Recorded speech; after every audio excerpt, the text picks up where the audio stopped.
We all do things that help out in our communities to make our society a better place, to make our communities a better place, and service work, helping others, and holding that out as an example to others, if my nomination would serve in that way, would be very gratifying to me. There's so many programs at the Community Foundation, I can't even list them all. My role there right now is I'm the treasurer, I'm on the executive leadership team there. I deal with board governance, which is always challenging in a nonprofit. How do you engage your board members? I know that the Carter Society always asks those kinds of questions too. How do you create an environment where the organization is the best it can possibly be? And that starts with the board. So I've been really focusing on that the last couple of years, and I find it challenging and fascinating.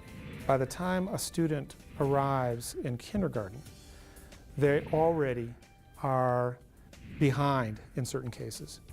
But if we can give them the early childhood education that they need preschool, that closes that gap between those who have resources and those who don't. One of the programs that I most care about is through the Rotary Club, and I've been involved in Rotary now for 12 years, and that is the Rotary Youth Leadership Awards Conference, which is a conference that brings in 240 high school juniors and seniors from 3 states every summer into Estes Park.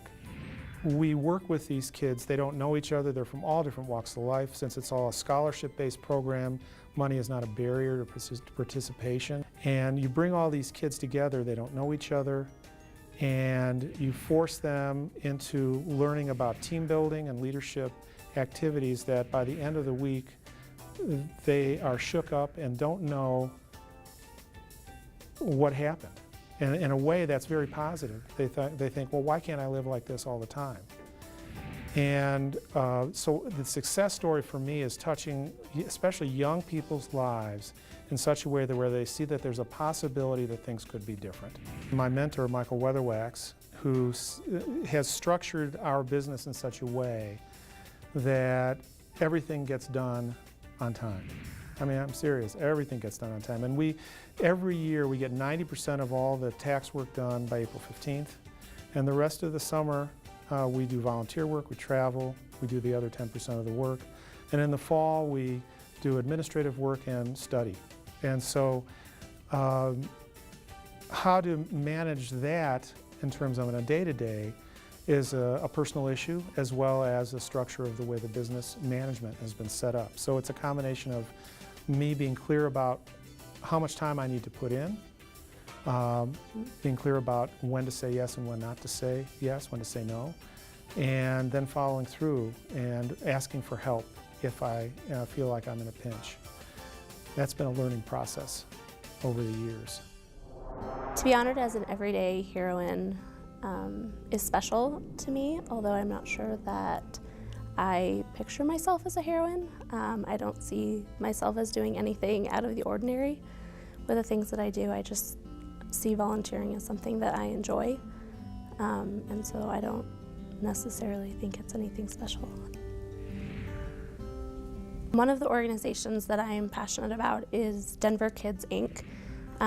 They're an organization that works with the students in grades K through 12 for the Denver public school system that face challenges in high-risk environments, and it helps them to graduate from high school and pursue postgraduate activities, as well as to teach them how to contribute to society.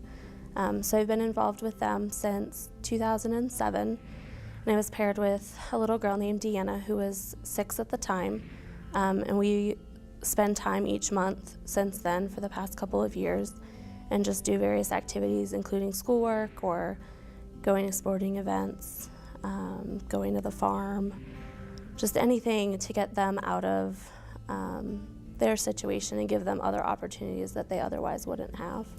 I'm also involved with the Special Olympics, and this summer I had the opportunity to travel to Nebraska and spent 3 days working with a team in the Unified Level 3 partner competition, and got to develop a relationship with Josh and his dad. Josh is 18 and he's from Louisiana.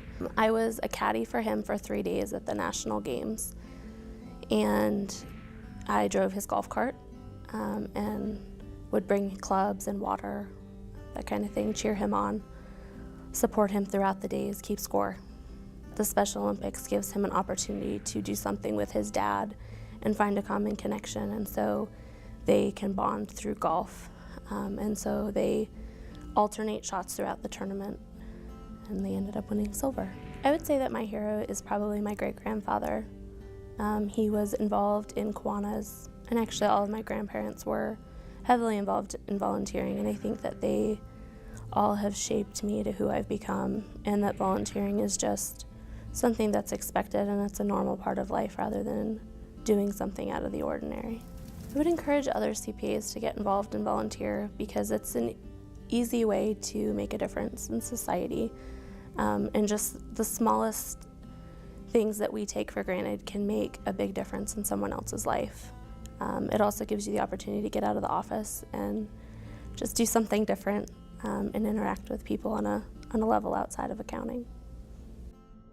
It feels great to be honored by the PA Society and your peers, and it also feels a little awkward because I feel like I'm doing what I should be doing.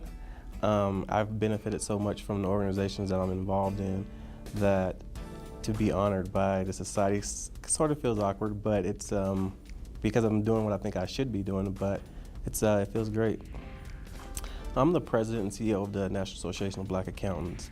Our motto is lift as we climb. So what we do is we reach out to some of our students in colleges or in high schools and give them an avenue to be successful, or either that be through helping raise money for scholarships or by just giving them a network of individuals like themselves who are, where they want to be. And and we also help out with our sponsors, and helping them meet their diversity initiatives by connecting them with the students and lifting as we climb. One of the things that we do with the NABA students specifically is we raise money to send the students to a regional conference. This year the regional conference is in San Francisco, and at the conference the students have the ability to learn some soft skills as well as network with corporate sponsors and interview for positions, interview for jobs.